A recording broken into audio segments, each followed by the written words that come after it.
तब additional SP साहब पूर्णिया जी, additional SP साहब नारायण जी, सारे अफसर लोग यहाँ बैठे हैं, एसडीएम साहब बैठे हैं, तहसीलदार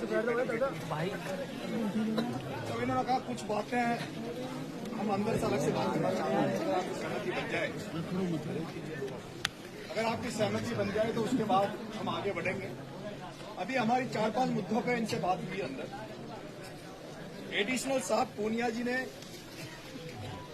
जबान दिए, भरोसा दिया, विश्वास दिया है कि हम लोग 15 दिन के अंदर अंदर जो फॉरेस्ट डिपार्टमेंट के कर्मचारी उन पे जो मुकदमा है उसकी 15 दिन के अंदर अंदर जांच करके जो भी कार्रवाई बनेगी एसटीएससी और जो भी धारा है उसमें पुख्ता कार्रवाई करके आपके सामने रिजल्ट दे देंगे। डिप्टी ने जो कल लाठीचार्ज हुआ,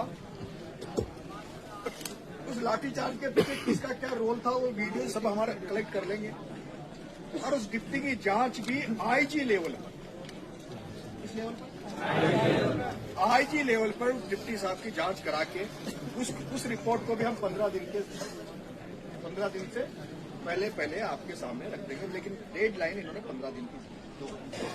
तीसरा, जो हमारे खिलाफ मुकदमा दर्ज हुआ है, मैं धन्यवाद दूंगा पुलिस को कि इन्होंने पुलिस की तरफ से कोई भी मुकदमा कल किसी तरह का तुम्हारे ऊपर दर्ज नहीं, और उम्मीद करता हूं कि जैसे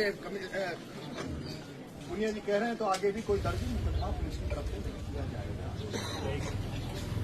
और एक मुकदमा जो दर्ज हुआ है फॉरेस्ट डिपार्टमेंट की तरफ से, कुछ लोगों ने फॉरेस्ट की दुकानों को तोड़ दिया था, उसकी भी हम लोग सक्षम अधिकारी से, आप चाहेंगे तो जिले से और आप चाहेंगे तो जिले के बाहर से सक्षम अधिकारी से उसकी जांच करा के हम आपके साथ करेंगे और पॉजिटिवली आपके उसमें उस जांच को करेंगे। अगर वहां कोई तोड़फोड़ की तो उस मामले में नहीं करेंगे। परिवार को संविदा पे नौकरी, तो इन्होंने आश्वस्त किया है कि उस महिला को, विक्रम की घरवाली को फॉरेस्ट डिपार्टमेंट में जो आपके यही नर्सरी है उसमें संविदा पे नौकरी दी जाएगी। एसडीएम साहब ने कहा है कि संविदा के नौकरी के अलावा हम 7 दिन के अंदर, 8-9 दिन के अंदर अंदर इस परिवार को, विक्रम की पत्नी के लिए हम 1250 रुपए महीना जो पेंशन है उसको भी हम चालू कर देंगे। इसका भी जनाधार नहीं आया है, जो कागजी फॉर्मेलिटी और 7 दिन का समय दिया है, 7 दिन में कागजी फॉर्मेलिटी करके और इनको पेंशन 1250 रुपए महीना चालू कर देंगे। प्रधानमंत्री आवास योजना, उसमें भी अभी कोई कुछ ऑनलाइन दिक्कत है इनको, लेकिन एसडीएम साहब ने कहा है कि मैं उसमें भी पॉजिटिवली काम करके उसमें भी इनको आगे बढ़ेंगे।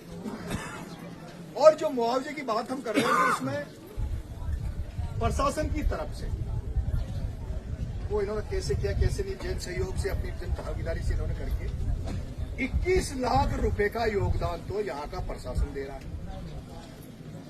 1.5 लाख रुपए कल गोपाल जी भाई साहब एमएलए साहब ने अपने सहयोगियों के साथ इकट्ठा किया।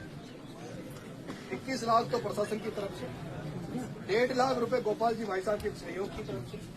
और मैं जब यहाँ आपके बीच में आ रहा था तो मेरे साथी जो थे उन्होंने कहा था भाई साहब कोई, क्योंकि मेरे को पता है कि भाई मैं जाऊंगा तो पता नहीं मदद होगी नहीं होगी, उन्होंने कहा था कि अपन भी कुछ मदद करेंगे। तो मैं मेरे साथियों की तरफ से 1 लाख की घोषणा मैं भी करता हूँ। 1 लाख की घोषणा मैं गोपाल जी भाई साहब के पास पहुंचा दूंगा, मेरी तरफ से 1 लाख रुपए।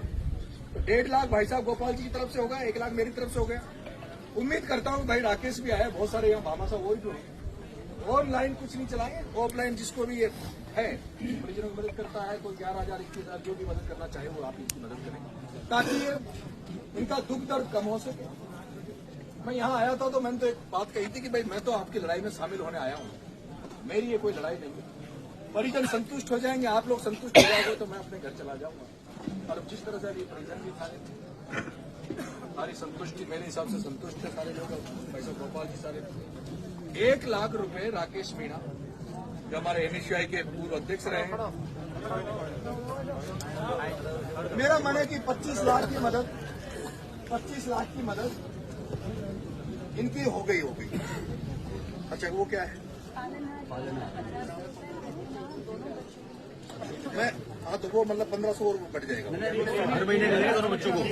दोनों बच्चों के लिए पालनहार योजना में भी 3000 रुपए बनते 50 साल तक मिलते रहेंगे। तो 1200 की पेंशन, 1250 की, 3000 का वो हो गया। पालनहार क्या होता है? उसको संविदा पे नौकरी, बच्ची, है ना, एक डेयरी बूथ, ये तमाम बातों पर इनसे सहमति बनी है। अब मैं आदरणीय एसडीएम साहब को और पुनिया साहब को निवेदन करूंगा खड़े होकर कि इसमें जो कहा उसमें हाँ मिलाकर एक बार आप सहमति देते हैं। एक बार पूरी जो टीम है आप वो सही रहेगा। इस तरह मैंने नहीं कहा, ये मैं आपके सबको आपके आप लोगों को मौजूद में सहमति बनी, आप लोगों ने आश्वस्त किया। भाई बड़ा वालों को बैठ लेना है सारे।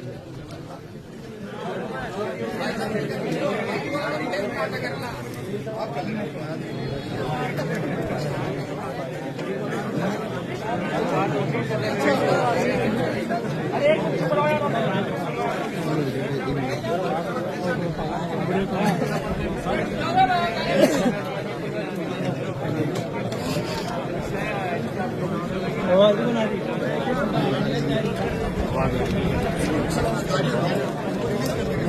बैठ जाओ। जो बात हुई है उससे ये लोग सहमत है भाई। बात तो इनकी है, लेकिन इन्होंने वादा किया तो ये नहीं भाई इन्हीं के बोले इन्होंने। लेकिन साहब आप दिखाओगे